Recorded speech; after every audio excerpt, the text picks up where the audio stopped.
Hey all, this is kind of a warm-up Lenten Experiment video, a pre-vid package I suppose you could call it. Not so much about bigging up the auction itself, but more about why I'm doing this. So let's start off with the charity that this all benefits. We all know it's cancer research, no surprises there. It's been the same charity for the past 4 years. But why the art auction? And why cancer research? When I started this back in 2011, it was an experiment to see if I could do it. Now, I'm not overly religious, but I was raised Catholic and I do still believe. And in my faith, you're supposed to give something up every Lent. Now, I remember years ago talking to my mum about what I should give up.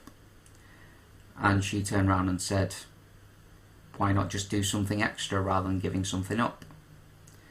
Years later I was reminded of this and I decided, you know what, I'm going to try it again. So for Lent I drew a picture every day and then auctioned them off for charity, just to see if I could do it. And I did, and it worked out pretty well. I was pretty pleased with it. I didn't do the following year because we just welcomed our little munchkin Neve into the world, so there was not a lot of free time. But in 2012 we were given some news which made me determined to do it again. In March 2012 we found out that my big brother had cancer.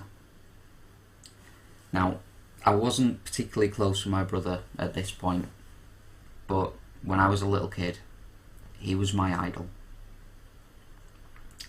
My big brother was so cool, with his heavy metal, ripped jeans, leather biker jackets. Looking back, maybe not so much the mullet, but you know, back then that was cool. And there was one other thing that my brother could do, and that was draw. And I just thought that was amazing. And I wanted to be just like my big brother. So I started drawing too. Now, I developed my own love for drawing over the years, but it was Andy who got me started, and that's why I think the Lenten Experiment has become a fitting tribute. Now, what happened with Andy started way back in 2001-2002 when he went to the doctor and discovered he had a superficial melanoma. It was only about 0.9mm, any bigger and there would have been more cause for concern. It was removed and Andy got on with his life. He was told that just having it removed didn't mean that the cancer wouldn't reappear, but for 7 years they checked up on him before deciding it was no longer necessary. Then in March 2012 he went to the doctor after finding lumps, and they discovered that the cancer had returned. He had tumours in his body and his brain. The prognosis was not good, and Andy was given a very small amount of time. But thanks to the treatments available, the radiotherapy and gene therapy, Andy was lucky enough to have the BTEC gene. He lasted even longer. The gene therapy even shrank the tumours and caused the ones in his body to disappear. But unfortunately, a new one was discovered in his brain in October, and it grew.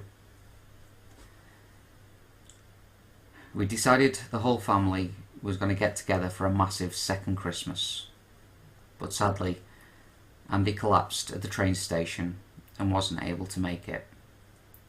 In the new year, Andy had a seizure, and we were told that that was it. He had hours left. But after a few days he woke up, had a cuppa and a bacon butty with his family. But from then on he was pretty much bedridden. Mum and Dad went to see him for his birthday, but sadly on February the 9th 2013, on his birthday, Andy died.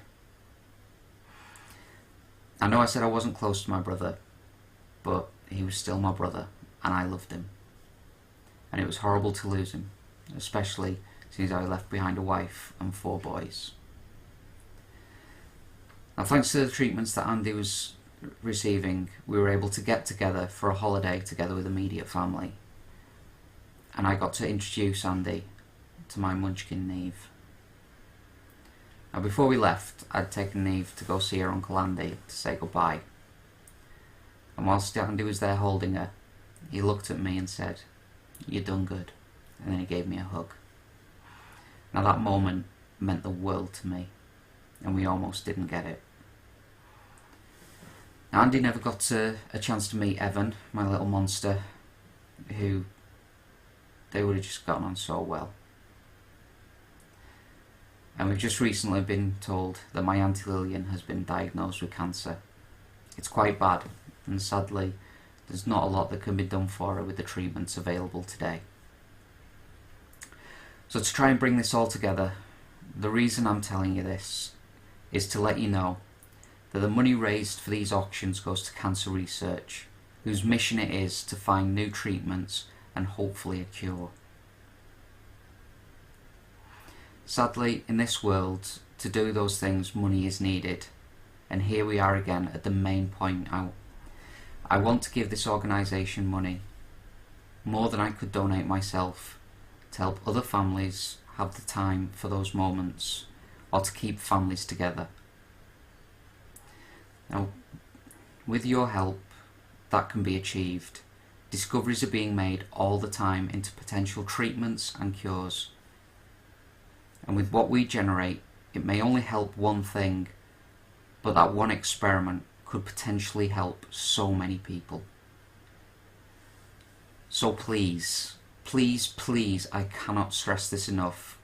Don't just dismiss this. Share the posts, the images, like, comment, retweet, and get the message out to as many people as possible. I have over 100 likes on the Lenten Experiment Facebook page and only about 20 followers on the Twitter account. But out of all of those people, it is always the same few people liking, sharing and bidding. Sure, we get a few more folk bidding on the big names offerings, but if that goes out of your price range, you can still donate by bidding on one of the other offerings that are available. Don't leave it all up to Colin again. His house could pretty much be an art gallery with the amount of images he's bought, just to make sure that everything sells. So, thanks for sitting through this, and I hope this goes some way to explaining why this is so important to me, and why I want to make more and more with each year. As always, links for the Twitter and the Facebook will be in the description, and I hope to see you all bidding come Easter Sunday. Thanks again for watching, guys.